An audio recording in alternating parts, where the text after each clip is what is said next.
আমি আপনাদেরকে উদ্দেশ্য করে একটা কথা বলবো, সেটা হলো আপনি যে কাজ করবেন, তাই সেটা দুনিয়াবি কাজ হোক, পার্থিব কাজ হোক, আর উপরবি পরকালের কাজ হোক, সে কাজের মধ্যে যদি লগন থাকে, লেগে থেকে মেহনত করা, চেষ্টা করা, আমার দ্বারা হচ্ছে না তারপরও লেগে থাকা, যাতে আমি হাঁটি হাঁটি পা পা করে আমার সফলতার উচ্চ শিখর পর্যন্ত আমি আমার জীবনের শেষ লগ্নে হলেও যাতে বুঝতে পারি, সেই চেষ্টা সব সময় চালায় যাওয়া।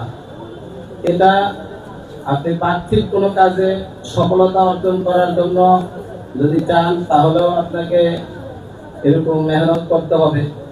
আর যদি আপনি আখেরাতের কোনো কাজে সফলতা অর্জন করতে চান, যে আমি আখেরাতে সফল হব, তাহলেও আপনাকে লেগে থাকতে হবে, অনেক রাত্র জাগ্রত থাকতে হবে, কষ্ট করতে হবে।